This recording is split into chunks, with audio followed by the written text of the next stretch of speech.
A hush blanketed Winterfell long before the dawn bell tolled, yet Bran Stark felt no peace beneath its quiet. The air itself seemed to quiver, as if the ancient stones of the castle shivered at secrets whispered through root and rafter. Bran's dreams had grown stranger of late, rich with scents and sounds too vivid to dismiss as mere flickers of an idle mind. Tonight had been worst of all. He had walked as the three-eyed raven, wings beating in the dark above a black tide surging toward the castle walls. Iron-born voices, coarse and briny, rose up in a drunken chorus as flames licked at familiar towers. From the sky, Bran had watched Maester Luwin kneel in soot-choked snow, watched Sir Roderick's white beard stiffen with frost and blood, watched Hodor's great frame fold beneath spears. He had tasted smoke and heard the crack of bones, felt, impossibly, the chill of seawater running down his own small back. When he startled awake beneath the carved faces of the Weirwood throne, he found he had dragged himself into the Godswood in his sleep. The night was a deep indigo, star-flecked and brittle cold. He pushed against the rough trunk behind him, trying to still his breathing, and felt tears on his cheeks, though he never remembered crying. Somewhere, distant, but close enough to raise the hair on his arms, a raven called once, twice, thrice. The sound echoed as if the bird perched upon his very heart. He listened harder. The gods would breathe with him, slow, ancient, inevitable. Wind circled the bowl of this space, stirring the red leaves overhead, so their rustle sounded like 1,000 tiny wings. Bran closed his eyes and let the whisper of sap and snow seep through him until vision layered upon waking sight.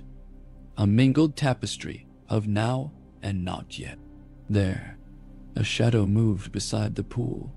Erst Bran thought it a trick of torchlight, but the fires along the curtain wall burned low, and no one should have been abroad at this hour. Even Hodor would still be sleeping. He held his breath, letting wolf senses bloom behind his ribs. The shadow straightened into a man's shape, lean and familiar. Theon Greyjoy. Theon's cloak lay open, his hands buried deep in the pockets, as though groping for warmth he never quite caught.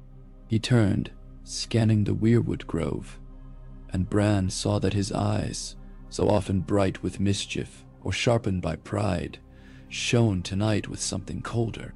Fear, perhaps, or guilt, or both. Bran wanted to call to him, to ask why the heir of Balon Greyjoy skulked like a footpad in the heart of the Stark's sacred place. But his tongue sat heavy and disobedient. A scent drifted on the wind, kelp and tar and the iron tang of tide-born steel. Bran knew that smell. It clung to Theon after every raven from Pike, after each jest about salt wives and black sails and the old way. But never had it been so strong, so insistent, as if the sea itself had followed him inland. Theon knelt before the heart tree.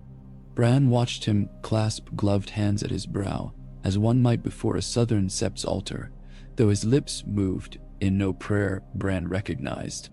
Minutes passed. The leaves fluttered overhead. The carved face wept its thick red sap, and Bran still could not summon words. He could feel the old gods looking through him as surely as he was looking through the heart tree's face, each vision folding upon another until the boundaries dissolved, past, future, corpse-cold possibility. In that overlapping moment, he saw two endings at once. In one, Theon rose with tears cutting tracks through ash on his cheeks, commanding Iron Men to put Winterfell to the torch. In the other, Theon turned away, shoulders shaking with restraint, and the iron-born ships never came farther inland than the weir of the White Knight. Both endings vibrated together like strings plucked on a single harp. And Bran knew instinctively that one tiny nudge, one whispered word, might choose the tune forever. The weight of choice settled on his narrow shoulders like a mantle of ice. Bran gathered his courage, feeling again the sharp taste of smoke against the back of his throat. He parted his lips. "Theon," he whispered, and the word floated into the dark like a snowflake. The kneeling figure jerked to his feet, hand flying toward a hilt branched beneath his fur mantlet. "Who's there?" His voice cracked against the stillness. "Show yourself."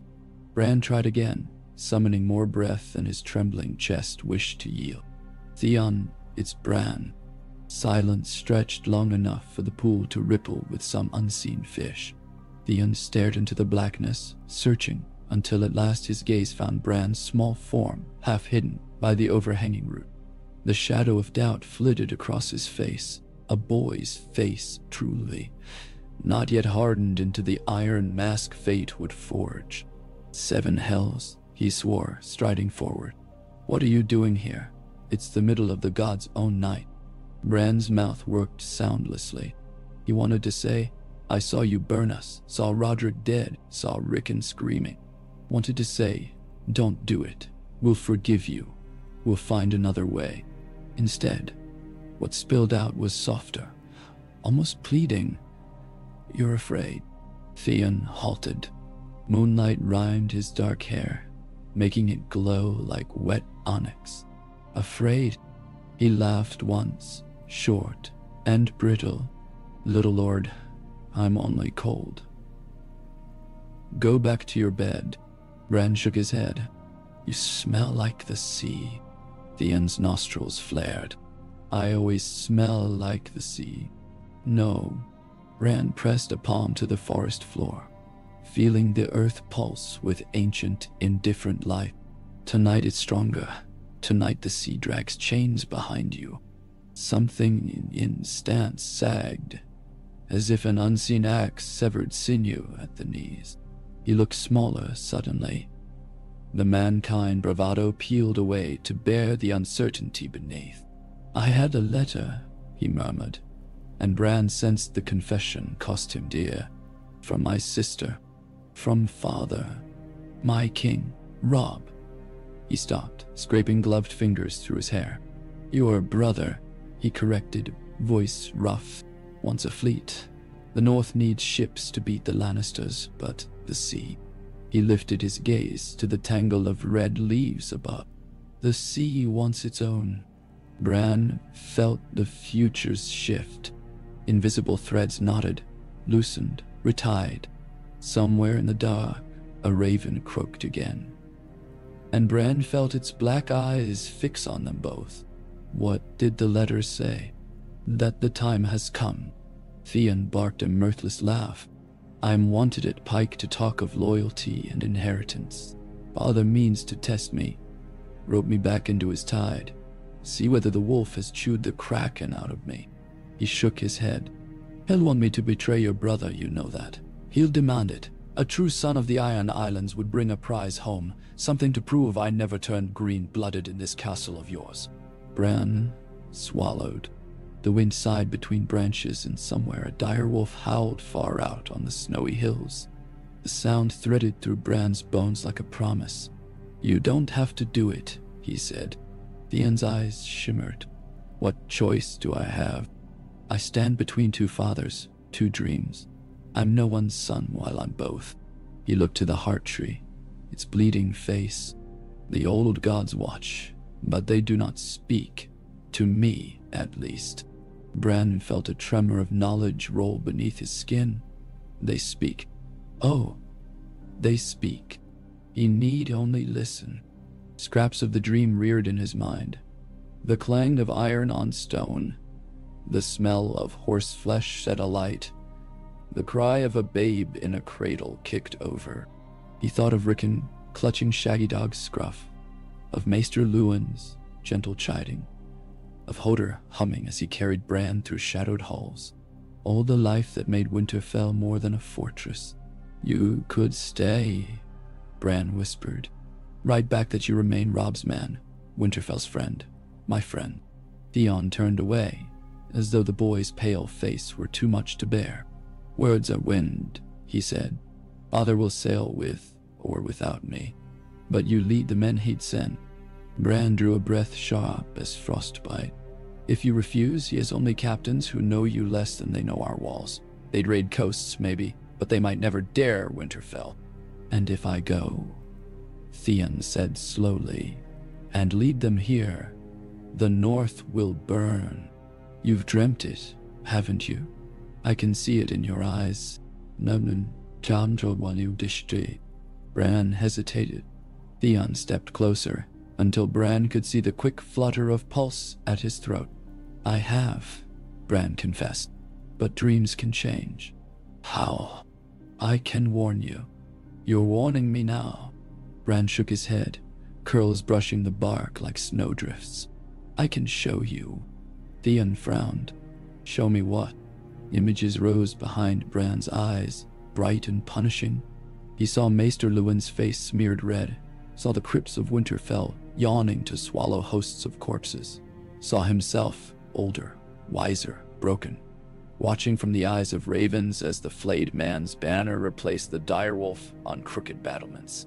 And beyond that, bleak as the void between stars, he glimpsed snow-buried ruins where bones clattered beneath the sky, lit by dancing necrotic green. It terrified him to the marrow, yet Bran reached outward anyway, as though he might seize Theon's hand, not in flesh, but in the very weave of fate. Close your eyes, he whispered, not aloud, but into the fabric of night itself. Theon flinched, his lips parted.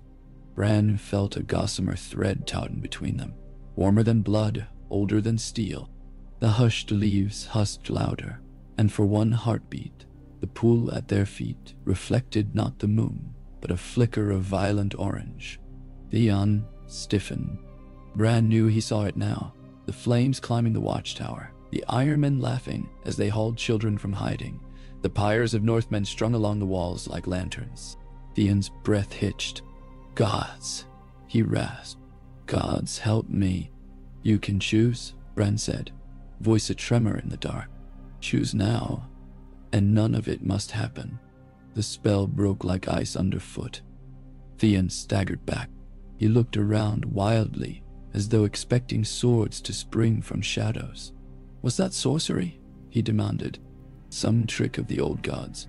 Bran thought of the ravens perched on the broken tower's lintel, eyes like inkwells reflecting the first fires. He shrugged, a small motion lost in the folds of his fur. It was truth. Theon stared at him long, teeth working behind his lips. His shoulders trembled as though the weight of two seas crashed against them. Say nothing of this, he said at last, voice hoarse. Not to Roderick, not to the Maester. Swear it. Bran felt the futures twist again, but with gentler fingers. I swear, he said, but only if you swear too. Theon's eyes narrowed. Swear what? That you'll never raise sword against Winterfell. Theon closed his eyes. Snow began to fall, tiny silver motes in the dark, landing on his lashes like fragile stars. He opened them again and nodded once, a promise carved from sorrow and salt. I swear it, he said, and his words did not drift like wind but settled heavy as chainmail over fresh-forged honor. Dawn crept slowly across the eastern sky, painting the roofs of Winterfell in pale rose and bruised lilac, finding Bran still awake beside the Godswood pool. The air had warmed by a delicate degree, just enough to melt the thinnest frosts. He watched ice crack on the surface of the water, felt something inside him crack as well, an old fear loosening, though not yet gone. Footsteps approached, light, quick, accompanied by the faint tinkling of copper bells. Osha, the wildling woman, bowed her reed-tough body to peer through the frostbar bushes. When she spotted Bran, she tutted under her breath. Little lord, you'll grow roots sitting there all night. She crouched beside him, brushing snow from his hair with calloused fingers. Your brother would box my ears if I let you catch your death.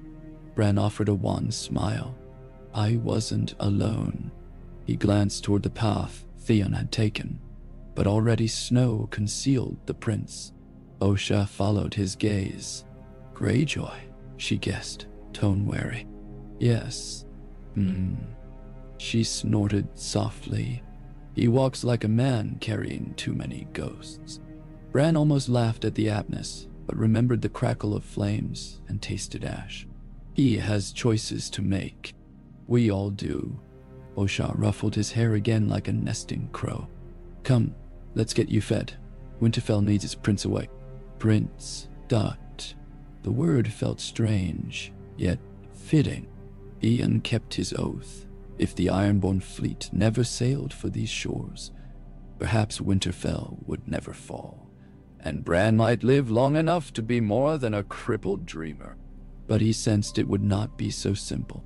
Futures writhed still, coiling like serpents around the promise of iron and fire. One choice could avert a siege, another might invite subtler ruin. He let Osha lift him into her arms. As they passed beneath the weirwood's watchful face, Bran felt a pulse in the ancient bark. Approval, maybe, or only acknowledgement. He whispered a silent thanks to the old gods, and wondered whether they heard, or whether the thanks merely looped back into his own heart. Days slid by on greased rails of anticipation. Snow came and went, softening the training yard, then washing it clean. Bran watched from high windows as Ser Roderick drilled the garrison with renewed vigor. The master got arms, aware of coming war, though still ignorant of which direction danger would march from. Letter ravens fluttered in and out, bearing reports of Robb's victories in the south and the usurper king's death in King's Landing. Rumors flared of Baratheon bastards, of Lannister cruelty, of dragons birthing in the far east. Winterfell, ancient and proud, felt for a moment like the center of every turning world.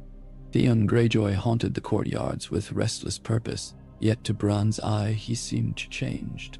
He sparred harder but laughed less. He walked the battlements at dawn, alone, staring toward the unseen sea. He spoke little to Roderick, less to Maester Luwin, and not at all of Pike. Twice, Bran saw him standing at the stables, fingers stroking the nose of his horse, as though soothing himself. Each time he left without saddling up. Rickon sensed the tension, though the youngest Stark could not have named it. He grew unrulier, defiant, prone to sudden rages that left the household bending to appease him. Shaggy Dog tore a goose near in half on the great hall's steps, prompting wails from Gage the cook. Master Luwin gave Rickon Poppy for sleep, but the child spat it out. "The walls are talking," he hissed one night, eyes huge. "They say bad men are coming." Bran believed him. Hodor carried Bran to the library tower, where stacks of ledgers, maps, and yellowing tomes waited. Bran traced shipping routes sketched across parchment, followed the snaking coastline from the neck, up past Barrowton, Bear Island, to the fjords of Deepwood Motte. He marked every village with a decent harbor, every inlet where a longship could land by moonlight.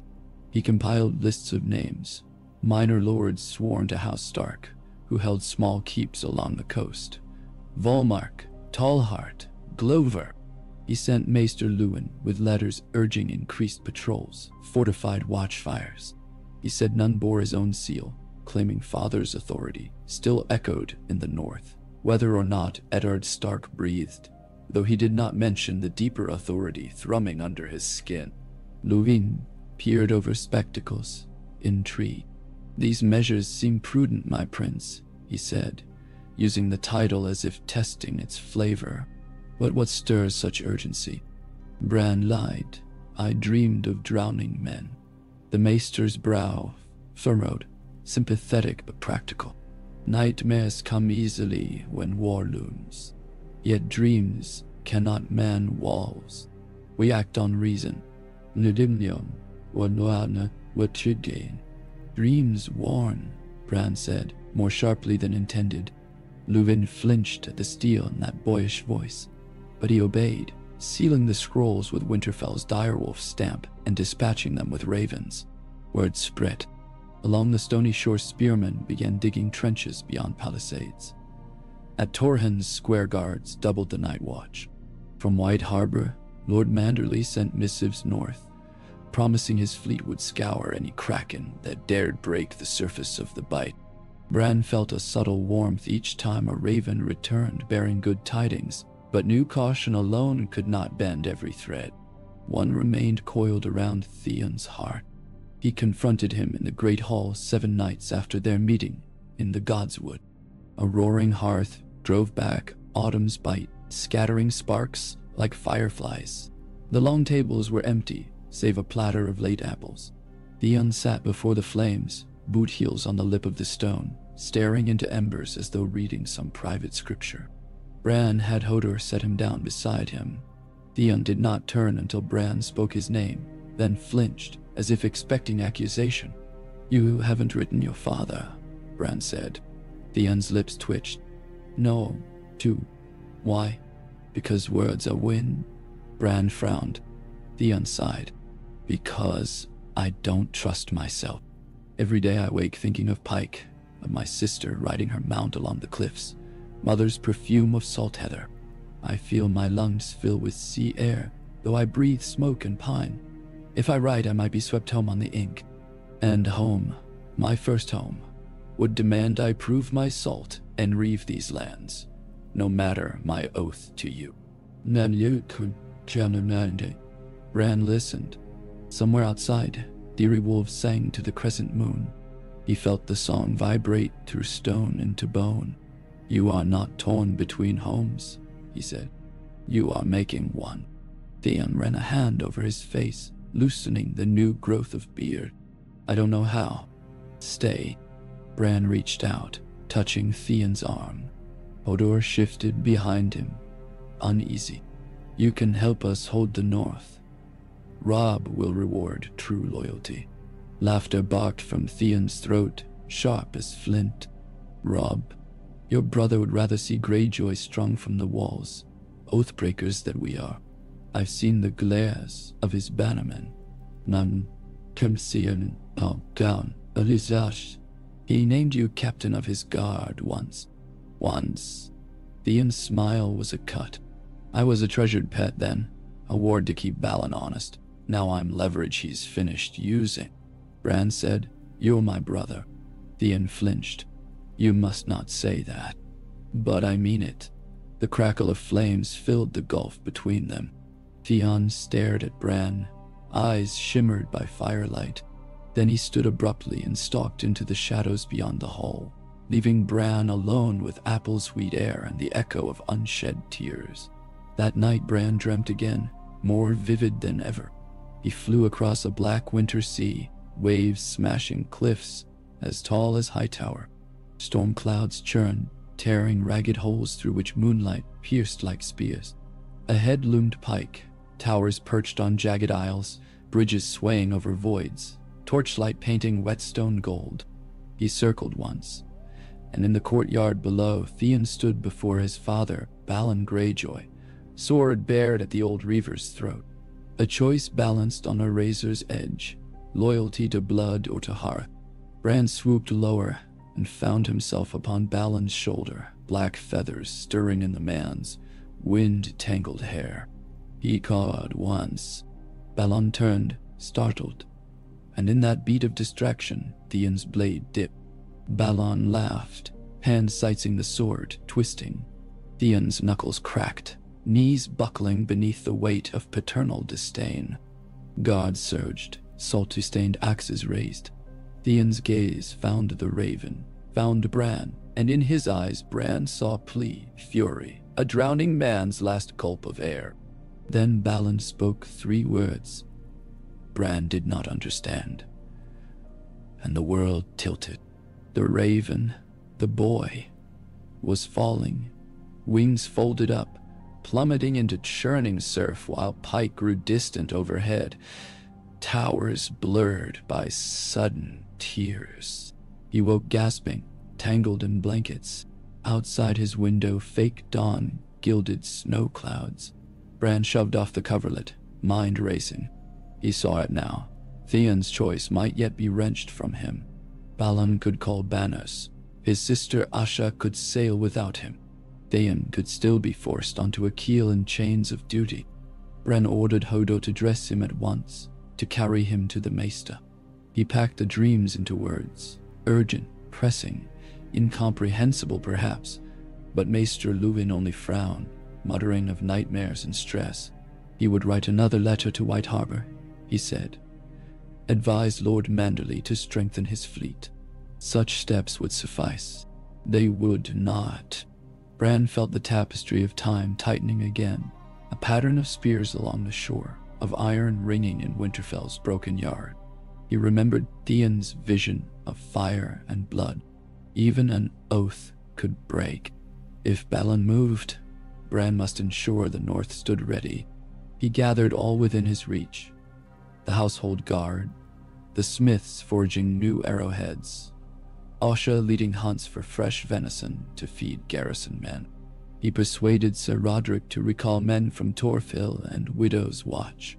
He sent ravens coaxing Lord Bolton to dispatch reinforcements, though the flayed man cared little for warnings from a crippled child. Every measure felt like binding twine against a future avalanche, and still Theon had not answered his father's summons. Bran saw the letter, folded and refolded, lying like a dead thing among Theon's effects. He feared to ask what held his resolve. Then, on a morning washed by fragile sun, a second raven arrived, black wings beating out of the east. Bran watched from the great keep balcony as Theon strode across the yard to retrieve the message. Snow dusted his shoulders when he paused beneath the arch. He broke the seal reed, and whatever remained of his easy grin collapsed. Bran's stomach churned. He knew before hearing that Balon Greyjoy had raised his banners. Preparations became frenetic. Messages crackled across the sky, and Winterfell filled with men in boiled leather armor, fresh-cut spear shafts rapping against the walls like impending drums. Bran oversaw their billeting. He ate supper in the great hall each night beside Sir Roderick and Maester Luwin, discussing supplies and morale. He wrote letters to Robb, to the Tall Hearts, to Lady Maid Mormont, urging them to expect raids anywhere a Kraken's sail might appear. In every word he felt the weight of bonds older than his bones, the pact between wolf and land, between child and crown. Theon remained, but ghost a pale. He trained until arms trembled yet avoided Bran's eye. Osha watched him with the wary respect one accords a tethered bear whose chain may snap. 3 nights after Balon's letter, Theon entered Bran's solar unbidden. Candle glow caught in his unbound hair. His coat was unfastened, snow melting on the collar. "I must leave," he said. Bran's quill froze above parchment. "Leave?" Theon nodded. "My father sails. If I stay, he will brand me turncloak thrice over. He may strike at Winterfell, not for strategic gain, but to punish me." His voice cracked on that last word. "You swore," Bran reminded. "I swore not to raise sword against Winterfell," Theon said. "I did not swear to fight my own blood. There are other ways," Bran urged. He thought of the dream. Theon with sword at Balon's throat. Claim pike for Robb. Take your father hostage. End the rebellion before it begins. Theon laughed bitterly. "You think me capable of leading men against Balon Greyjoy? My sister commands the fleets. His captains follow her more than him. They'd gut me and toss me to squids. Then nullify him another way," Bran insisted. "Convince him to ally with Robb against the Lannisters." Theon looked at Bran as though he were a child, though Bran knew he was but a child holding wildfire. "Balon seeks crowns, not alliances. He means to rule the Iron Isles independent." Bran felt frustration coil into desperation. "Then stay. We will hold off his raids. Robb will muster more men. And when the Kraken banners blacken your shores, men will whisper my name beside traitors." Theon gripped the back of a chair, knuckles blanching. "I'd be the reason Winterfell bleeds. You are the reason it still stands," Bran said, voice hushed. "Because you stayed, because you listened, you can be the reason it survives again." Theon bowed his head. Candlelight flickered across his cheekbone. "Ibabazai, whoa. I wish I believed that." Bran wheeled his chair forward, seized Theon's sleeve. "Let me show you again." "No." Theon wrenched free. "Those visions, whatever magic you wield, it tears at me. I must decide in daylight, not shadow. Bran sagged back, defeated. Theon stepped away, then softened and crouched eye level with the boy. I won't forget my oath, he promised. I will not harm Winterfell. If I can, I'll turn my father's eye elsewhere, hold him to raids along the western shore, anything short of siege. Trust me, Bran? Bran wanted to trust. He stared into Theon's sea-green eyes and searched for the shimmer of loyalty. Somewhere beneath layers of doubt he found it. He nodded slowly. Theon exhaled shakily, squeezed Bran's shoulder, and left the room. Bran listened to his boots fade down the corridor, like the sigh of tide retreating from shore. Snow fell heavier now, deepening drifts along the King's Road. Theon departed with a small escort. Men of Winterfell, he insisted, would ensure his safe passage to Ramsgate, then onward by merchant cutter to the islands. Bran watched from the eastern parapet as their horses dwindled to specks against white. He felt an odd hollowness inside. A space shaped like a brother who was not quite a brother. Maester Luwin brought draft estimates for winter stores, but Bran's mind floated elsewhere. That night, he warged into summer, running through the wolf's powerful limbs, nose full of deer musk, tasting the living heart of the forest. Beneath moon-silvered boughs, he lifted his muzzle to howl, and in the distance another answered, "Shaggy dog maybe, or an older spirit of the wild." Bran poured every ache into that cry. Fear for Theon, fear for Winterfell, fear for futures he felt but could not yet name. Time rolled onward. Ravens from the coast reported ironborn longships in sight, but not near Winterfell. Tallheart infantry skirmished raiders near Torrens Square. Lady Mormont's women drove off a landing on Bear Island's south strand. The north braced itself, but Winterfell remained untouched. Osha joked that the Krakens were too frightened of direwolves. Roderick frowned and drilled harder. Bran sensed tension winding ever tighter, fate holding its breath. In dreams he watched Theon step onto Pike's Causeway, greeted not by Asha, but by dark-robed priests chanting to the drowned god. Their prayers like surf grinding bones. He saw Theon kneel before his father, offering no crown but a warning. Winterfell stood ready, the North united. Balon laughed, waves booming applause against stone. Yet when Theon spoke of direwolves and dragons, of stark magic older than tides, Balon's laughter thinned. Another thread. Asha sat with captains by firelight, map spread on driftwood. She traced her finger from Sea Dragon Point to the neck. Faster gain here, she argued. Theon countered, pointing west. Plunder the Westerlands, he urged. Their gold buys ships. Drunken voices roared assent. In that smoky hall, Bran felt Winterfell breathe easier. He cradled such threads, coaxing them in dream silence, trying to nudge each toward a path where Theon's oath held.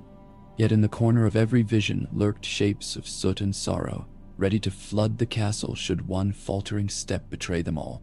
And so the winter deepened, stalemated yet teamful with unseen war. Bran grew into his role like a sapling, learning the shape of wind.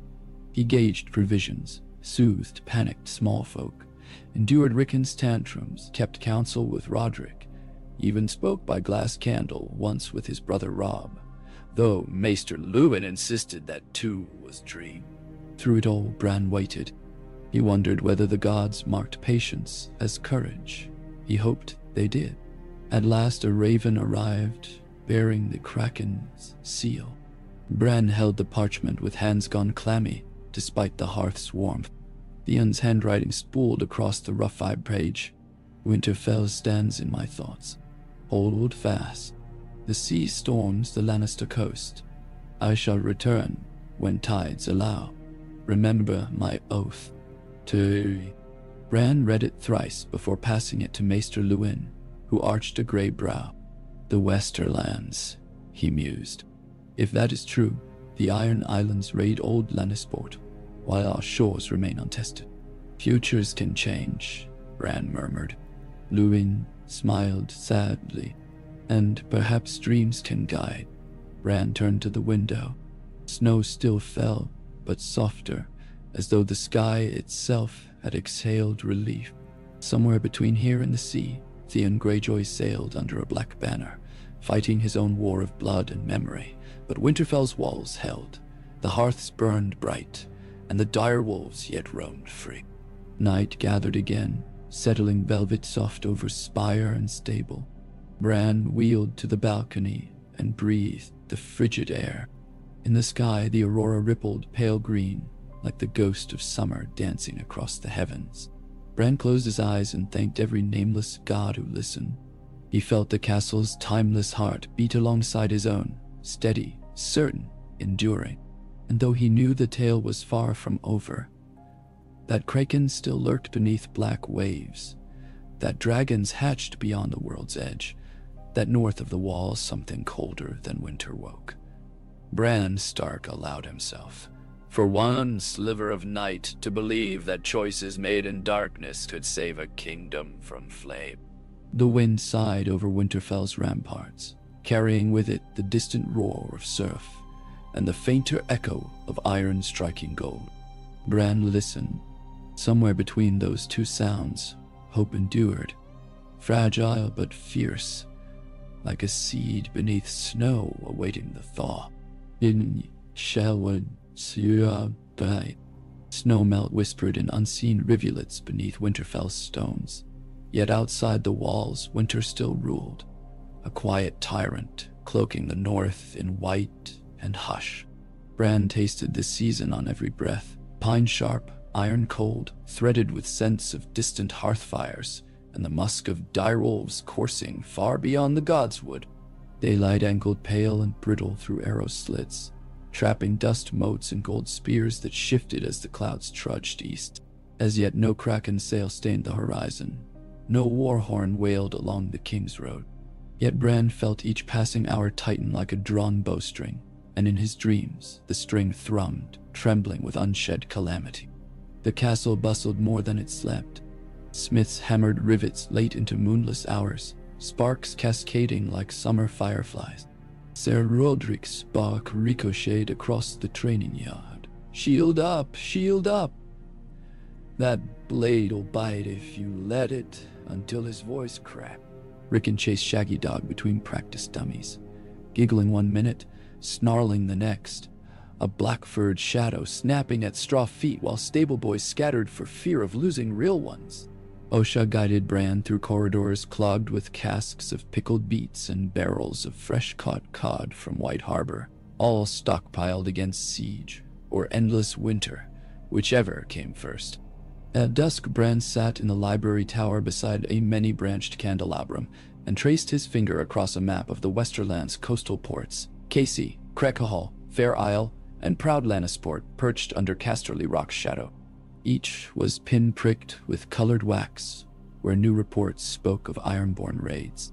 Maester Luwin placed copper markers shaped like tiny longships at each blighted harbor, while Bran tallied grain lost, ships scuttled, hostages taken. Theon's promise rang beneath every datum: turn their fury westward, spare the north.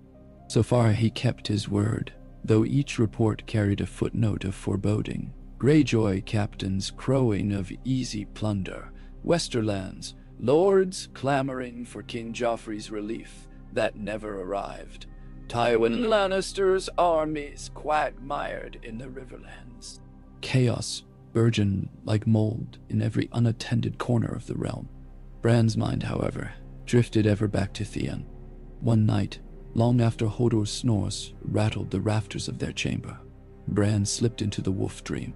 Summer raced on strong legs across a moon-bright meadow. Scent trails of hare and vole crisscrossed the frost-silver grass.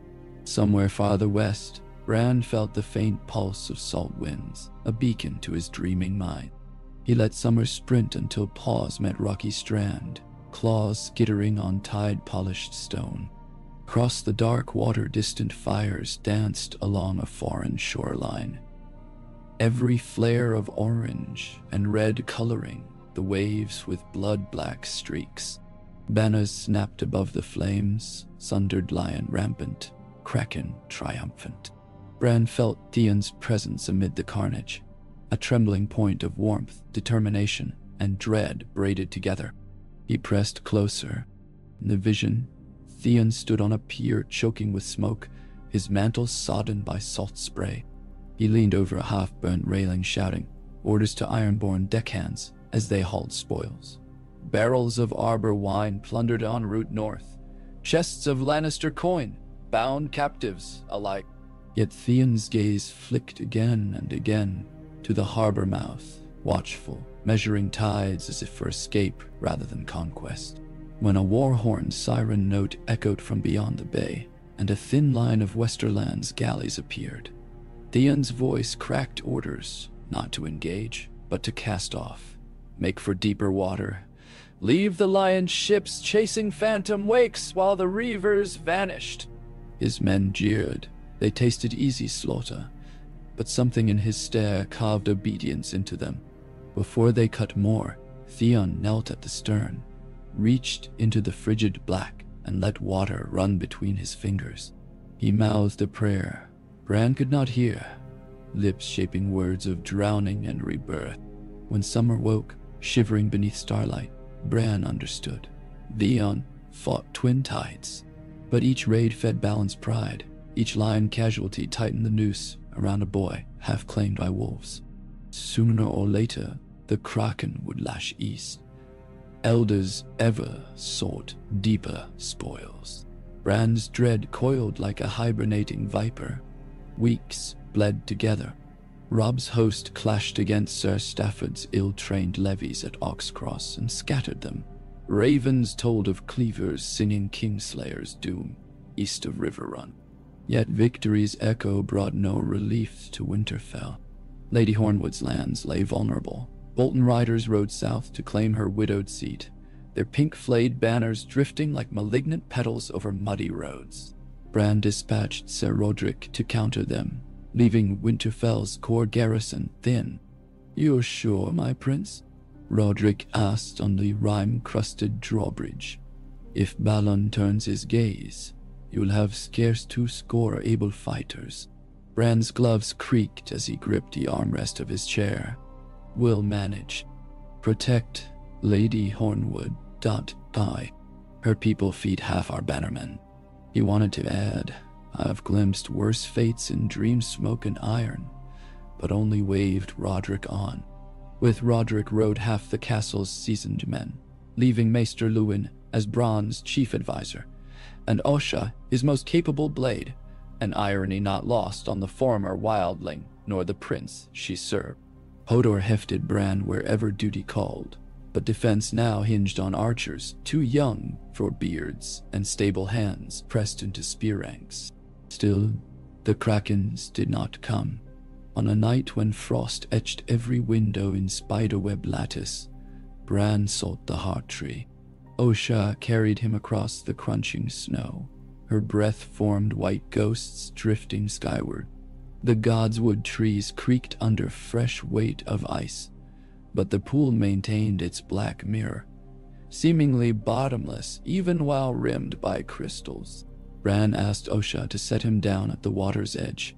She stood back, axe glinting against torchlight, watchful. Bran shut his eyes, steadying his pulses to the slow beat he'd learned somewhere between man and wolf and tree. Through bark and root, he sought voices older than Winterfell. For a moment, nothing moved but the wind. Then, faintly, the heart tree spoke, not in words but in images. A shore where cliffs loom tall and white as bones. Ice-rimmed waves slapping barnacle-studded longships. Steel glinting at dawn under a tattered kraken banner streaked with crimson.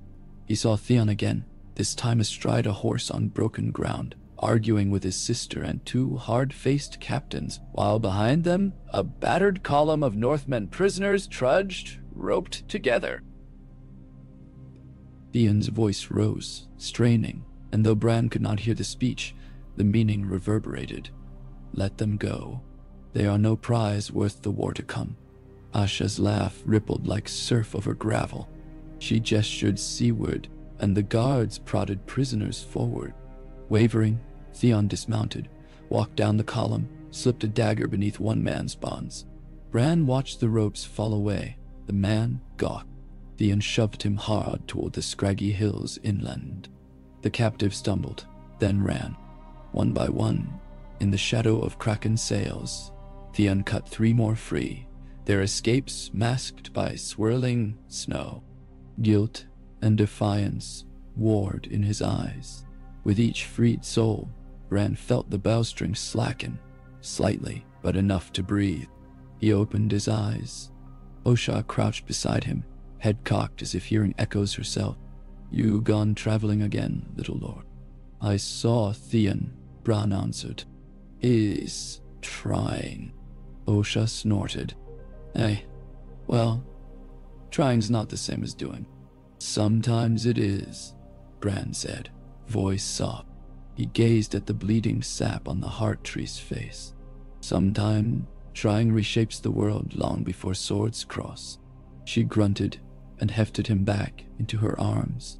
As they returned to the keep, Bran watched the towers loom against star-drenched sky like rib bones of some titan dead in dream. He wondered whether Winterfell itself dreamed, and if so, what it saw. A kraken's shadow gliding beneath thin ice, or a wolf pack circling the boundaries, fangs bared. The answer arrived 3 days later in the talons of a raven flecked with salt. The bird was half dead from the flight, its feathers crusted white with dried guano and sea spray. Bran's fingers trembled as he broke the seal. The message bore Theon's hand, yet the ink was blotched, scrawled in haste. "Father demands bold stroke. Fleet turned east. Cannot hold him. Weather delays but hours. Warn Roderick if he can return. Keep the crypts ready. Turn." Maester Luwin read over Bran's shoulder and paled. "East, gods help us. Sir Roderick is 4 days out at least." "He must turn back," Bran said, though he knew the raven would never catch him. "We roam a knife's edge," Luwin murmured. "We could send pigeons south to White Harbor." "Do it." Bran's mind raced. 20 fighters, Green Boys, Asha, and Hodor. Enough. Perhaps if walls held, if archers preyed upon ships still in river shallows. But Theon warned of a bold stroke. Balin might steer for the neck, bypass Winterfell altogether, strike Moat Cailin, sever Robb's supply. Yet Winterfell remained seat of the North. Its fall would echo across every holdfast. Bran ordered the alarm bell rung. The great bronze tongue tolled through the gray morning, summoning every soul to the courtyard. Servants drew fur cloaks close under swirling snow. Smiths wiped sweat turned instantly to frost. The younger guards paled but stood straighter at Maester Luwin's stern glance. Bran, eyes shadowed by sleepless nights, spoke from his wheeled chair with calm force. "Ironborn sail for our coast. Sir Roderick rides to meet Bolton forces, but we hold Winterfell until he returns. The walls are strong and the North stands with us, even unseen. Carrie's men will double wall watches. Archers to every tower, no torch unlit after dusk. We train at dawn and again before supper. Spear drill for all, even stable group." Murmurs rippled. Bran raised a hand. "The Kraken takes prey through fear. We will give them none. The heart tree watches. So do the old kings beneath our feet." He tapped the chiron as though it were steel. "We are Winterfell."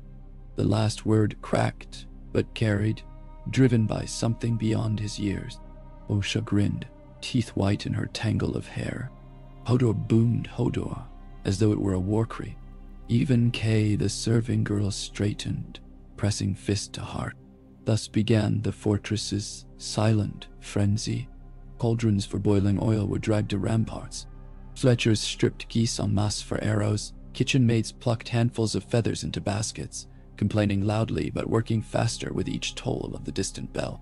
Maester Luwin rationed lantern oil, directed tannery boys to weave rope trip hazards across the gatehouse, in case reavers breached. In the crypts, Osha supervised the moving of dry stores, flour, smoked mutton, jars of pickled beets, down at the carved stone king. Should the walls fail, they could barricade below as last refuge. Through it all, Bran forged nightly, scanning horizon after horizon through summer's eyes, searching for black wings against gray waves. But each time only snowflakes drifted. The world held its breath. 2 dawns passed, then 3. Sir Roderick did not come. Neither did Kraken ships. On the 4th dawn, the gods themselves seemed to exhale in storm form. A blizzard rolled off the shivering sea, hammering Winterfell under a sheet of white so thick that torches on the outer wall flickered into invisibility, swallowed in the swirl. Snow sifted through arrow slits and piled in drifts knee-high just inside the gate. Bran sat in the great hall, wrapped in wolfskin blankets at the roaring hearth, yet could not warm the chill sinking into his thoughts. Balon would not sail through this, Luwin assured him. But Bran imagined kraken prows slicing the black troughs between waves unseen. Beyond the Vale, in such weather a single torch upon the bluff could mask an armada until it was at the water gate. Rickon grew restless, hurling walnuts at Maester Luwin's ravens, declaring he would kill the Kraken King himself. Shaggy Dog caught one raven mid-flight, feathers fountaining before Luwin skittered to rescue the tattered bird. Osha cuffed Rickon, then hugged him when tears sprang. Bran watched, heart twisting. Every soul within Winterfell strained against its own walls. When night draped the blizzard in deeper dark, a distant boom shook snow from rooftop shingles. First faint enough to be dream, then louder. Gates? Bran wheeled toward the sound, panic spiking. Osha burst from the corridor before he could call her. "That's ice," she said, eyes wide. "River ice breaking under weight." She sprinted for the ward without waiting. On the battlements, chaos. Flames guttered behind rope-shielded lanterns. Snow whirled so thick, men saw no further than the spearhead they gripped. Yet across the courtyard thunder reverberated, the gatehouse timbers bowing under some colossal weight. Bran braced his hands on the stone crenel. Flakes stung his cheeks like knives. Beneath him, Hodor quaked, not in fear but tension, waiting for clear target. A horn blast rose beyond the wall, short, sharp, unnatural. Then another, trailing into echo. Bran's first thought was Bolton men. Then he recognized the pitch. Ironborn. The gate shook again. Archers loosed arrows into the white wall of storm. Shafts vanished with no sound of impact. "Hold!" Osha roared, voice uncanny above the wind, half snarl, half command. She leaned over the parapet, torch raised. An amber halo in endless gray. For a heartbeat, the storm parted. Bran saw silhouettes milling below. Figures in heavy cloaks hacking at the gate with axes, trying to wedge iron grapples into seams. But they were not Ironborn. Bran recognized round shields painted with sunburst sigils. House Goodbrook, men sworn to House Tallheart. At their fore, Sir Roderick swore, his voice echoing up the stone like broken thunder. "By the Seven and the Old," Luwin muttered, relief slumping his shoulders. He called down, "Open the gate." Confusion seized the watch. Osha snarled. "He could be forced," she warned. Bran felt in his marrow. It was Roderick indeed. He ordered the inner portcullis raised. Hodor and 2 stable boys heaved a winch while gears shrieked protest under ice. Wood groaned. A gust of snow carried the old knight's curses inside, along with men half frozen but alive. Sir Roderick stumbled through first, beard clotted white, eyes bloodshot and wild. He sagged to his knees before Bran's chair. "Forgive the fright, my prince," he rasped. "We made for Winterfell at speed when Raven spoke of Kraken sails. The storm caught us 3 leagues out and scattered our scouts. We thought the gate lost until torches showed on the ramparts. Bran had him hauled to his feet. "You're in time," he said, voice steadier than his heartbeat. "Balon moves. We need every sword." Limtoni. Roderick's men numbered just over 80, veterans in boiled leather, some wounded from a clash with Bolton Sellswords on the King's Road north. They doubled Winterfell's strength overnight. With them came grim tidings. Flayed banners now flew over the Dreadfort approaches. Ramsay Snow marched on Hornwood Hall, unsated. The north bled from within, while krakens circled without. No sooner had Roderick's riders warmed at hearth than horns sounded again, this time from the watchtower overlooking the river. The blizzard had eased, leaving a dawn pearled pink. On that pale canvas shadows crept, longships with ribbed sails, drifting silent as specters up the white knife's frozen mouth. Upstream ice had not yet thickened over Deep Cut. The Ironborn rode through swirling cakes of ice, oars raising plumes of water that froze mid-arc before shattering against hulls. Bran stood at the tower parapet beside Roderick, Luwine, Osha. 10, 12, 15 hulls knifed forward in arrowhead formation. At each prow lantern oil hissed upon pitch-soaked wadding, the flames guttering green, the signal of pike. Bran's breath misted. Among those ships, somewhere, stood Theon. But friend or foe? Roderick's jaw flexed. They mean to unload under wall cover, march across the frozen ford. Archers, prepare. Men scrambled. Bran felt himself sinking inward, mind searching for threads. In the yard, Hodor murmured, "Hodor," over and over like a prayer. Rickon emerged from a doorway clutching Shaggy Dog's collar, eyes huge. Bran beckoned him close, forced a brittle smile. "Stay with Maester Luwin. Deepen the crypts if gates fall." "I can fight," Rickon insisted, voice quavering. "We fight by living," Bran answered, echoing words he barely understood. Then horns below sounded 3 low notes. An Ironborn code, Bran realized. On the central longship, a figure climbed the prow, cloak whipping about lithe frame. Torchlight revealed a silver gauze of mail glimmering under black surcoat, kraken badge at the throat. Asha Greyjoy. Beside her, another shape ascended, the cloak deep gray, hood up. He drew it back. Down, dot. He stepped to the rail, raised arms wide as if to embrace Winterfell. Around him, oars stilled. The fleet drifted, sails slackening until bows nudged shore ice with muffled crunch. A hush fell across wall and ship alike. Snow fell again, sparse, gentle. Theon's voice carried across the frozen river, wind-borne but unmistakable.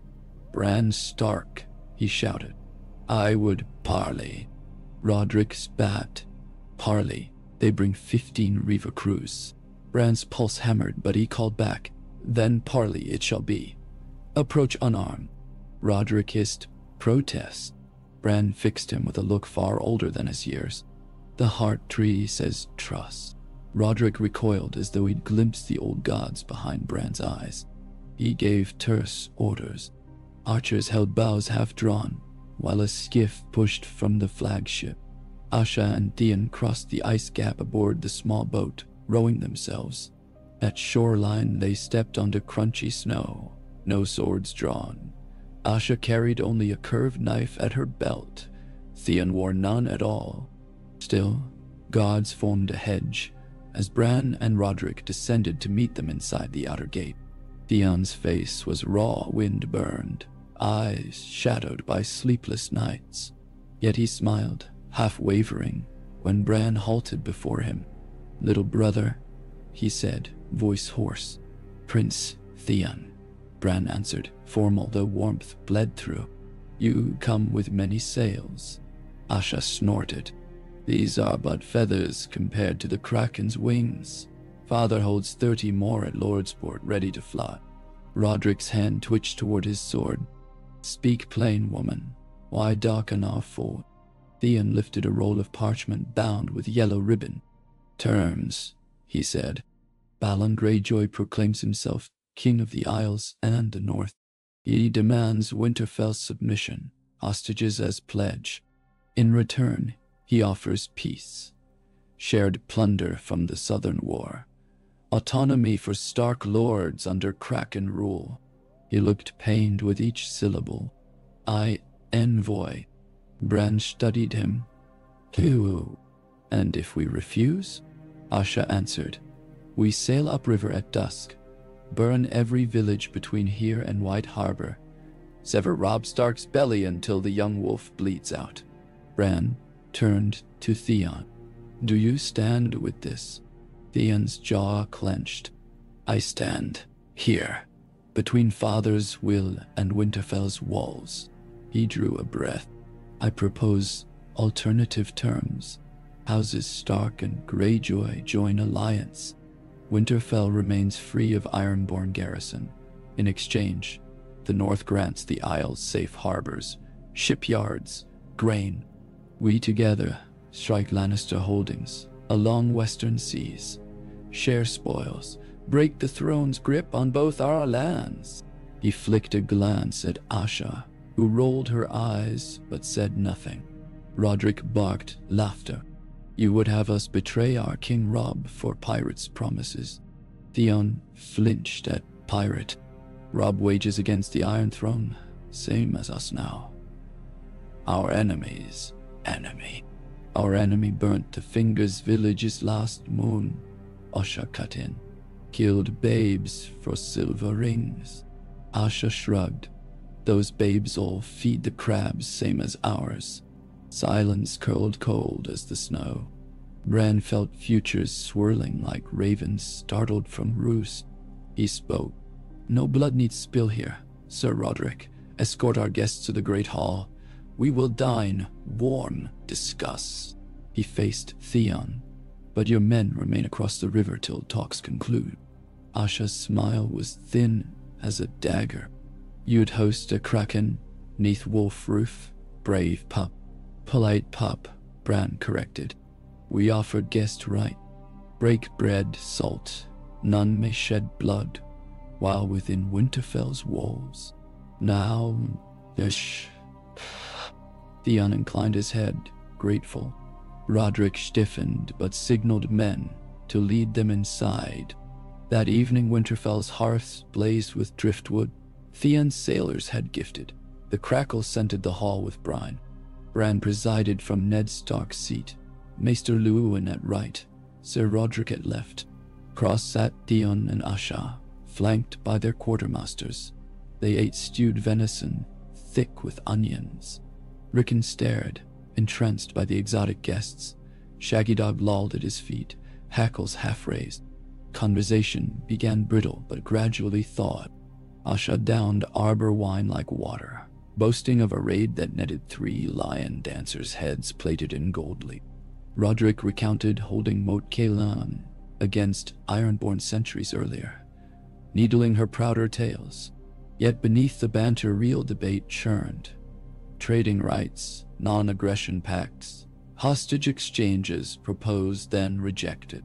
Bran listened, sometimes speaking with a measured authority that surprised even Luwin. When voices grew heated, he reminded them of guest right. When arguments circled, he redirected to shared threats. Midway through, Theon requested private parley with Bran. They withdrew to the solar above the hall. Snow-lashed lattice windows muffling echoes below. Theon paced, cloak swirling. "Father will not accept compromise," he said. "He sees the north ripe while Robb is south. I delayed him with Westerlands raids, but he means to strike deep soon as rivers thaw. Asha supports him for now, senses a crown's weight on her brow." "And you?" Bran asked. "I sense doom." Theon ran fingers through his hair. "I saved captives, Bran. Every raid I cut free those we had no means to keep. Asha suspects. Balon will brand me oath-broken." He paused before Bran's chair, knelt. "Help me stop him, forge union. If Stark armies march on Pike, Father's captains scatter like gulls. Bran considered. Robb is far, tied at River Run. By the time he marches north, the Isles could gut every coast. We need another answer. Give me ships, Theon whispered. 30 good northern hogs. I'll sail home, raise loyalists, seize Pike. Father's old, bones ache, men grumble. Show them bold new power. Why would Northmen sail under you? You give them reason. His eyes gleamed. Offer them Myrcella Baratheon. Hostage Robb might capture, to wed my sister. Seal truce. Promise them southward, plunder gratis. Greed drives krakens as sure as blood. Bran exhaled. This is strategy for kings to decide. You are Stark in Winterfell, Theon said, urgency clawing his tone. More than I was ever heir in my father's hall. Bran felt sudden weariness weigh his limbs. The map of futures sprawled before him, knotting too fast to track. If he gave Theon ships, might he return as conqueror or savior? If he refused, Balon would come anyway, perhaps more furious. Trust, the heart tree had said. But trust in what exactly? He asked for the night. Theon accepted, withdrawing to guest chambers under Roderick's wary escort. Bran wheeled to the Godswood. Osha followed, silent. Under the heart tree, he laid bare his dilemma, words tumbling like brittle twigs. War with krakens, alliance with traitors, ghosts of future slain. The bark's face glistened scarlet tears under moonfall. Bran waited until the sigh of wind threaded branches like harp strings. In their song he heard one clear note. Choice belonged to him. He dreamt that night of a seed carried on wind across raging seas. It found purchase in jagged rock, sprouted, grew into a birch, bending but not breaking under storm onslaught. Its roots cracked the cliff. Water sprang forth, softening stone into soil. Barnacles loosened, fell. In time the birch was a grove a forest, and ravens nested in white branches, their cries echoing homeland songs. Bran woke with dawn's gray light pooling on his covers and knew what to do. He summoned Theon and Roderick to the ramparts. Snowflakes drifted listless. Theon's gaze was weary, yet alight with faint hope. Bran offered him the birch lesson. We do not bend to break, he said. We bend to seed new strength. Thus he agreed. Winterfell would lend 5 galleys, not 30, crewed by volunteers sworn to Theon's cause. Too few to betray Winterfell outright. Enough to show Theon's valor fast to Isles. Along with ships, Bran sent messages north to Bear Island, Deepwood Motte, Flint's Finger. Call to any Ironborn, weary of Balon's endless blood feud. Promise of bread, land, and share in southern spoil if they renounced Reaving for alliance. The notion was daring, wolves offering den to krakens. But desperate winters birthed stranger pack. Roderick near choked on outrage, yet obeyed when Bran invoked lordly authority. Better spear in water than sword at gate, Bran argued. If Theon fails, we lose ships. If he succeeds, we save hundreds. Under banners of truce, the 5 Winterfell galleys slipped from the White Knife, their sails patched but sturdy. Ironborn warriors boarded with Northmen volunteers, many uneasy but resolute. Among them, Osha insisted on place, gripping her axe. Theon looked stunned but grateful. She winked. Somebody's got to watch this crack and don't nibble wolf pups, she said. Theon clasped Bran's forearm before departure. If I live, you'll see Greyjoy sails defend this keep henceforth, he vowed. Bran nodded. If you die, we'll drink to your bones in the Godswood and curse the crown you denied. They parted in swirling snow, the river swallowing prows one by one, until only distant shapes breached the dawn fog, then nothing. Winterfell exhaled. As days stretched into weeks, ravens told of changing tides. At Fair Isle, Ironborn fleets fractured when word spread of a northern alliance.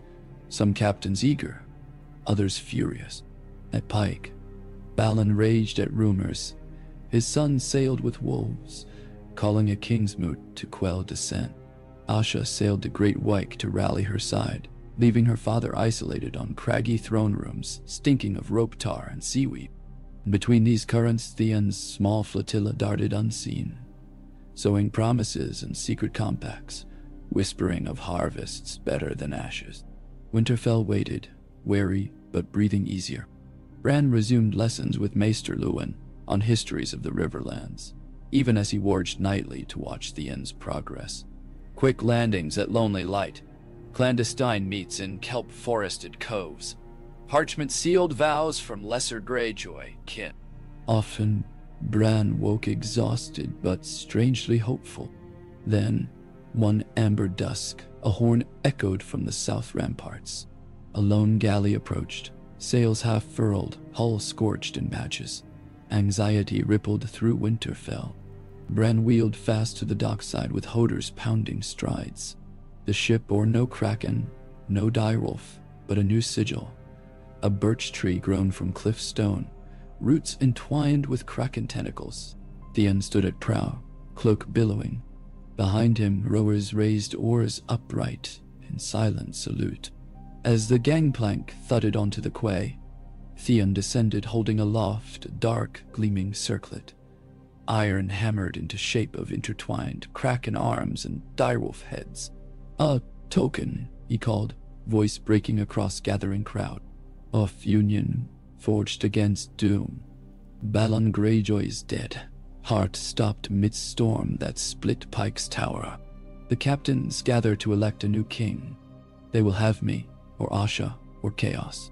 But I come first to Winterfell, to swear fealty for all I win." Silence. Then thunder of cheers. More Northmen than Krakens, but some of those too. Bran felt tears freeze on lashes. In that roar, he heard the bowstring release at last. Arrow flying true into unknown sky, maybe to pierce new wars, maybe to mark dawn of improbable peace. Yet for this breath, hope stood on Winterfell's quay in salt-stained boots, offering crown of sea and snow. Bran blinked, and through tears he glimpsed future again. White branches rising from wet rock, ravens wheeling above, cliffs blooming into forests where kraken young learned to howl at northern moons. Perhaps some dreams wove truth, after all. In the God's Wood that night, Bran sat beneath the heart tree. As moonlight painted everything silver, he laid the iron circlet upon the roots like tribute to old gods and new. The red leaves rustled soft assent. Bran closed his eyes, listening. No screams, no crackle of flames, only wind and distant waves. For now, Winterfell endured. For now, the prince who dreamed walked paths he chose, and the world bent, not to break, but to seed. Wind swept the battlements of Winterfell with a low, keening song, as though the stones themselves exhaled after a winter-long vigil. Beneath that sigh, the courtyard pulsed with an energy Bran had never felt, a mingling of kraken and direwolf, of men who had sworn by salt and by snow, and now stood uncertain, shoulder to shoulder, to hear what fate wove next. Torches blazed in bronze sconces at every archway, scattering bright flecks on new banners stitched in haste. A direwolf rampant entwined with a single silver-inked tentacle. Some called it a blasphemy, others a miracle. To Bran it was both and neither. Merely the shape destiny had chosen after countless nights of tangled dreaming. Theon Greyjoy stood before the well, armor still streaked with pitch and brine. He looked thinner, hair wind-wild, but a strange serenity tempered the restless spirit Bran once knew. He set the iron circlet upon the stone rim with a faint metallic whisper, then knelt on one knee before Bran's chair. The courtyard fell so silent that the hiss of snow on torches seemed thunderous. "In the sight of gods old and new," Theon said, voice rough yet ringing. "I, Theon of houses Greyjoy and Stark, pledge sword and ship to Winterfell, to the north, and to Bran Stark until my last breath or his honor fails, whichever leaves the longer shadow." He lifted his head, eyes shining with salt. "Let kraken and wolf swim the same tide henceforth." A ripple of murmurs coursed through the onlookers, Northmen exchanging wary glances, Ironborn shifting on boot heels, unsure whether to cheer or curse. Sir Roderick, arms folded across his broad chest, surveyed them like a commander weighing dice at a rigged table. Maester Luwin pressed gloved fingers together beneath his robes, mouth a cautious line. Osha lounged against a column, grin chewing at the edges of her lips. Beside her, Hodor beamed, repeating under his breath the single word he knew for blessing. "And promise alike. Hodor, Hodor, Hodor." Bran reached with trembling fingers and lifted the circlet. Its weight surprised him, heavier than wrought iron should be, as though possibility itself alloyed the metal. He rested it lightly on Theon's brow. "Rise," he whispered. Theon obeyed, shoulders squaring under new burden. Bran glanced up at the ramparts, where snowflakes danced like white embers. "Winterfell accepts your oath," he declared, pitch low but carrying, "and binds you with one of its own. We shall not forget salt's price, nor the courage it takes to swim against the storm you were born to." A cautious cheer rose, hesitant, like dawn's first bird song. Then a louder shout from the back. Siren Tallheart, a veteran spearman, slapped his shield and bellowed, "Stark!" An ironborn deckhand answered with pike, half in jest, half in pride. The courtyard's tension cracked, laughter spilled, rough but earnest. Two worlds tested a bridge and found it held, at least for now. Later, in the solar beneath warm lantern glow, Bran, Theon, Sir Roderick, Maester Luwin, and Osha poured over a freshly inked map. Red cubes marked Bolton forces, arrayed around the beleaguered Hornwood lands. Black stones denoted Ironborn captains, still loyal to Balin's memory. Small birch tokens, Bran's own creation, represented houses or individuals Theon believed might bend to the new alliance. Harlaw, Blacktide, even the skeptical spar of great weight. "We've three matters," Sir Roderick growled, tapping the board. "First, Ramsay Snow, I. The bastard seized Lady Hornwood's castle, forced her to bed and to marriage by nightfall. Rumors he starves her now, gorging her retainers on raw dog meat." The knight's beard bristled white with fury. Second, the king's mood on Old Wyke. Theon means to stand or to seat Asha. Third, Tywin Lannister rallies near Harrenhal. If Robb retreats north, this alliance falters before it breathes. Maester Luwin smoothed the parchment. But should the alliance endure, the north and the Isles together could choke western trade, starve the Lannisters of coin, force kings landing to parley. Every raven from the south speaks of famine already gnawing the capital. "Nonly serious," Osha snorted. "Plans fold once arrows fly. Get this tide wrong, little lord, and Krakens'll feast on wolf meat from Cape Kraken to the neck." Bran met her gaze steadily. "Then we choose currents carefully." He shifted a birch piece north. "Ramsay first. A wolf bleeds, pack blood. We cannot leave Hornwood to rot." Theon frowned. Balon allowed none to leave Pike without pledge to raid, but scores chafed under his iron price. "They follow me because I promise more than plunder. I promise a place at tables, wives not taken screaming from hearths. If we free Hornwood, show mercy even to defeated Boltons. The Isles may see Stark honor as coin, worth more than gold."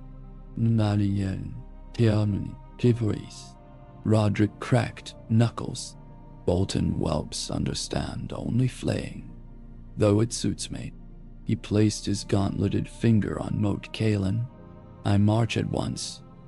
The lordling bastard won't expect Ironborn alongside Northmen. Theon inclined his head. My sister holds Deepwood Motte with 2,000 raiders. She despises Ramsay as much for his stench as his cruelty. I'll send her a raven. Shall march east to catch the flare in a vice. Nay. Bran nodded. Do it, and take Osha. The wildling raised a brow. You trust me beyond walls, little lord. I trust the gods, Bran replied, surprising himself. They led me to trust you. Osha barked laughter, but accepted. And the king's mood? Lumin, press. I go, Theon answered, voice lower. With 50 Northmen and the birch standard. I will not beg, I will stand. If the captains spurn me, Asha may sway them. But I will lay a choice before every priest of the drowned god, cling to old wars and die on rocky shores, or join tide with wolves and carve out an age of plenty. None. Roderick grimaced. Ironborn singing of plenty. I'd pay in dragons to hear that. Yet he extended his hand. May the storm steer your sail. They clasped forearms. Bran watched, feeling the weave tighten into a rope. Theon departed at dawn, skiffing downriver to the awaiting galleys. Banners rolled tight against knights' indecision. Bran stood on the east parapet and listened until the last splash of oars faded. The march south toward Hornwood began 2 days later. Winterfell's yard emptied. Roderick's veterans, Talhart bowmen, and 50 mail-clad Ironborn set forth under a banner-quarter direwolf and kraken. Bran wheeled to the gatehouse to see them off, Rickon perched in his lap. Snow swirled but lighter now, like blessing rather than curse. Roderick saluted Bran, eyes fierce. Osha winked from under a new black and silver cloak. The column wound down the King's Road, disappearing into pines dusted white as baker's sugar. Silence claimed Winterfell after their departure, a brittle hush, fragile, broken only by Hodor's gentle humming, and the occasional caw of a raven perched on the broken tower. Bran's dreams grew stranger in the hollowness. He walked not only as summer but as other beasts, a gray seabird wheeling above basalt cliffs, a sleek black seal diving through green-lit kelp forests, even once a rat gnawing grain in Winterfell's granary. Each dream scattered pieces of a puzzle he sensed, but could not yet assemble. On the 7th morning, a raven arrived from Deepwood Motte. Asha's forces had left the castle, marching swift and light over snow crust toward the White Knife's headwaters. 2 days behind them rode Lord Wyman Manderly's son, Sir Wendell, with 500 men, eager to prove valor. The jaws around Ramsay Snow tightened. Maester Luwin read the tidings aloud in the great hall. Rickon whooped, Shaggy Dog bayed. Bran smiled, but nerves knotted his stomach. Dreams the night before had shown Bolton banners torching villages west of the Wolf's Wood, though those could be passed or promised. Send word to Robb, Bran ordered. He should know who stands with us. Shall I mention the King's Mood? Luwin asked. Yes. Bran hesitated, but not as certainty, as hope. In Ramsgate's smoky timber hall, Ramsay Snow feasted on stolen suckling pig, while the last Hornwood men died screaming outside the gate. Or so Theon's scouts relayed when Roderick's host reached the forest verge. The bastard's cruelty had not slackened. 3 captive miller's boys hung flayed beside the gatehouse, pink skins fluttering like gruesome pennants. Ramsay's sentries mocked Bran's banner. They did not know Ironborn skulked neath Talhart cloaks among the pines. Roderick chose dusk for assault. Talhart archers crept to tree lines, loosing arrows dipped in tar at straw roofs. Bolton banners flared scarlet against darkening sky. Ramsay's men poured forth to douse flames, only to meet Roderick's shield wall. The trap sprung true. Ironborn surged from the south flank, axes screaming, their battle cries old as Sir. Ramsay's reavers, drunk on stolen ale, crumpled. The bastard himself fled straight into Asha's advance guard, blocking the east road. They dragged him from his saddle by his greasy hair. Bran felt victory bloom through Summer's senses even before ravens flew.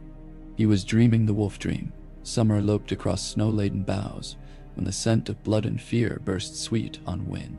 He saw Ramsay fall, watched Osha swing blunt end of axe into the bastard's jaw, saw Roderick step forward with sword raised. Bran felt the old knight's anger thrumming like a forge bellows. He wanted flensing for flensing, skin for skin. Yet Bran within Summer snarled, a sharp bark echoing across clearing, and something in Roderick's stance eased. Instead of flaying, they bound Ramsay hand and foot, gagged him, and roped him to a pole. Justice, Bran sensed, would wait a Stark's verdict. When Dawn's first raven arrived at Winterfell, Bran already knew the gist. Still, hearing Maester Luwin read the words, Hornwood liberated, bastard taken, casualties modest, host returning with haste, filled him with a relief so intense tears welled. He blinked them away. Prepare a cell deep in the dungeon, he said, and send word to Lady Hornwood's distant kin that her lands are free. She will need healing, body and spirit, not her thump. Rickon clap. Even dour Karstark spearmen stationed in the yard raised their spears in cheer. Shaggy Dog ran circles until stable hounds howled along, yet north winds carried darker omen. That night Bran walked, and not as the wolf. The heart tree drew him deeper, past Winterfell, past King's Road, past Wall's silent mass. He soared into swirling night above a range of mountains, jagged as saw teeth. Beyond them stretched a maw of endless white glaciers groaning under ancient burden. There, in a valley black as spilled ink, a faint glow pulsed, cold fire, blue as midnight ice. Snow devils twisted around a tall, spired figure. White shadows knelt before it, legions of whites with eyes like broken sky. The spired one lifted a finger and ice cracked outward in spidering veins. From beneath rose another shape, child-sized, as though newly unearthed from tomb frost. The figure touched its brow and those blue eyes flared away. Bran cried out, soundless in dream space yet echoing against mountains. The spired shadow turned its crowned head toward him. Bran felt gaze pierce him through. Suddenly he plummeted, whined, screaming. He tumbled back into his body in the dark of his bedchamber, gasping, limbs numb. Sweat chilled on his neck, though the fire roared. Moonlight sneaked between shutters. Outside crows cackled in unruly chorus. He summoned Maester Luwin at once. The old man arrived disheveled, clutching a candle. Bran described what he'd seen. The dead rising, the crowned ice thing birthing new whites. Luwin frowned in half belief, half fear. You have true sight, Prince, he whispered. But what can we do? Even the Night's Watch struggles. Ravens speak of mutiny at Craster's Keep. We've no men to spare, and the wall stands leagues away. Then, Carmen, we'll see. Bran's small hands clenched the blanket. We warn, he said. Send the birds to Castle Black. Tell them shadows move beyond the frost fangs. Luwin hesitated, then bowed. As you command. Sleep eluded Bran after. He stared at ceiling beams until dawn. In Old Wake, on stone worn slick by centuries of salt spray, captains gathered for Kingsmoot beneath the bones of Naga, the sea dragon. Theon stood on the great ribs, wind whipping his cloak. Around him torches sputtered in salt-soaked air, casting uneven light on the faces of his people. Kinsmen with shark-toothed smiles, priestesses whose hair twined with seaweed, gray-bearded reavers who'd crushed king after king beneath their boots. Above them, on a jut of rock, the priest Aeron Damfair raised arms. Who claims the sea-stone chair? He roared, beard streaming water from the ritual drowning. Captains shouted names. Victarion, Asha! Thormore! Stonehand! One by one, aspirants strode forward bearing proofs of worth, golden harps, Valyrian steel axes, chests, spilling sapphire rings. Victarion presented a Lannister helm crushed under his gauntlet. Asha offered bolts of Mirish lace and spice. Theon approached last. He held no treasure chest, no exotic blade. He lifted a single scroll. Wind tore at parchment edges, but gray-inked sigils remain. Brothers and sisters, he cried over Surf's thunder, I bring you no plunder, for plunder turns to rust and dust. I bring you pact, written, sealed by Winterfell's blood and iron, grain enough to feed every isle child through winter storms. Treeland oak for hulls, pine for masts, harbors where kraken ships may anchor unharried.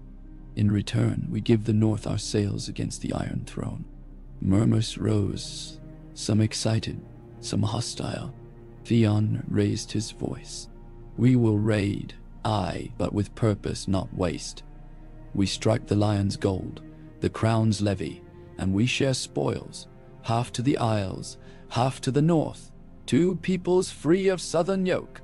Victarion barked laughter. You'd yoke us to wolves instead. No yoke, Theon retorted. A braid, strand by strand, stronger than the storm. A captain flung a rusted sword at his feet. No song of Northmen fills our hall. We are ironborn. Yes, Theon agreed. Ironborn, who freeze when crops fail. Ironborn whose sons drown in useless wars for old men's pride. I offer change worthy of the sea's wrath. A chance to chart new tides. He unrolled the scroll. Signatures showed Tallheart, Manderly, Stark. Choose me, and we dine on lion meat for generations. Choose another, and we fight walls of the North, while golden wolves gut our bellies from behind. Nabimnya, Anlads, Nishaya. Silence, except gulls shrieking above. Then, unexpectedly, Eric Ironmaker, oldest among them, thumped his staff. Words, he croaked, worth more than wine. He cast a rusted dirk at Theon's feet, symbol of acceptance. One by one, other captains followed. Colio Quag, Dunstan Drum, lords of lesser houses, but many sails. Asha stepped forward last. She drew her sword, kissed the blade, and laid it across Theon's palms. Win, she whispered, or drown.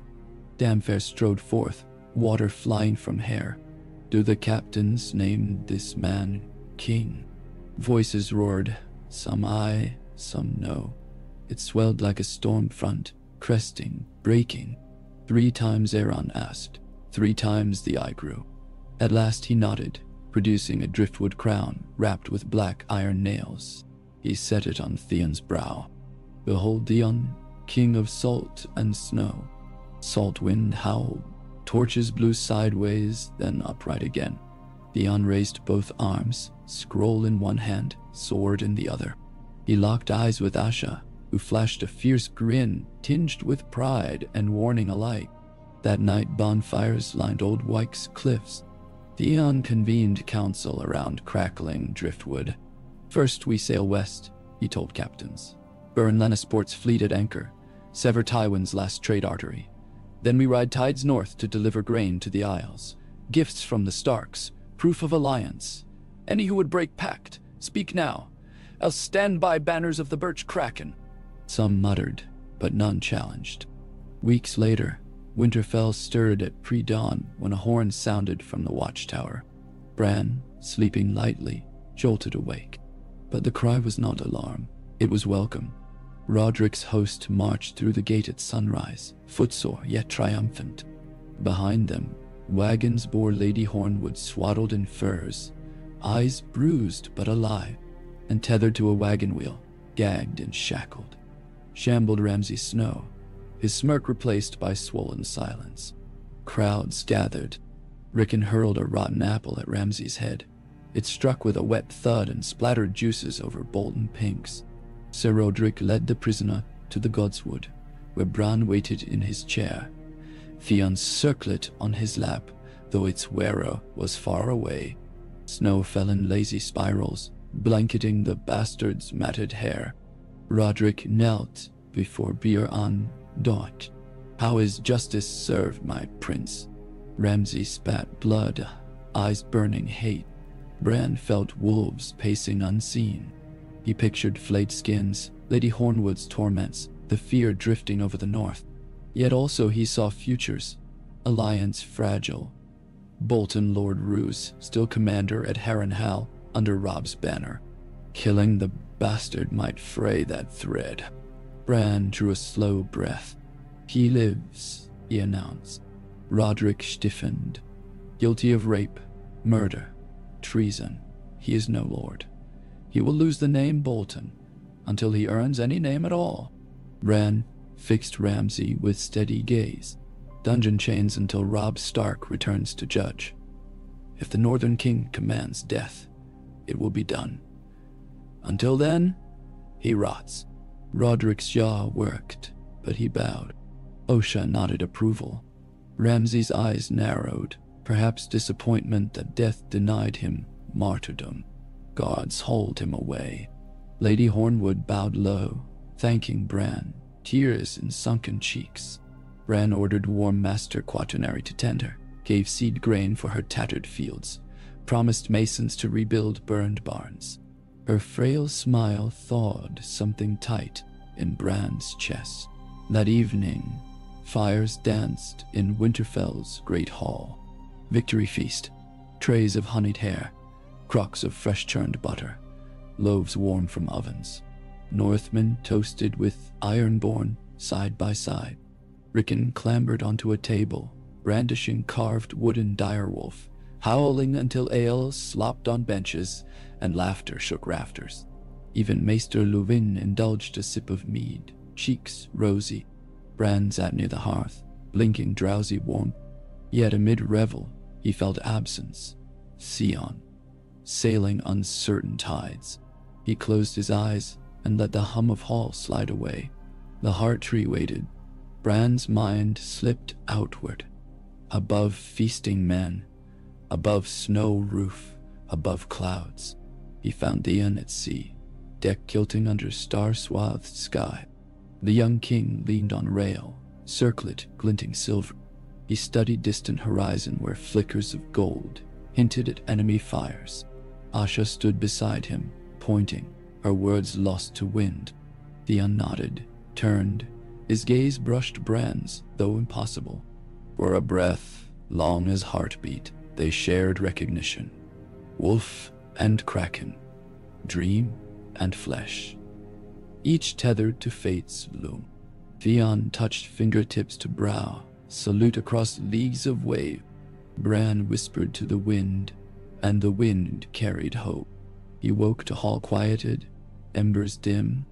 Hodor snored against a post. Osha dozed cross-legged, axe on lap. Bran remained still, listening to crackle and distant owls. War yet raged far away. Winter yet threatened deeper cold. Undead shadows still stirred beyond wall. But within these walls a chance had been won, not by sword alone, but by words, dreams, and the fragile daring to trust. Bran wheeled himself to the window. Night's edge paling behind eastern towers promised dawn. He whispered, "Thank you," though he wasn't sure to whom. Perhaps to the old gods, perhaps to the sea's ghosts, perhaps to the boy he once was who believed songs of honor could change men's hearts. Outside, snowflakes drifted soft as ash, settling on new banners fluttering in hush. Direwolf and kraken entwined against the sky's first blush of rose.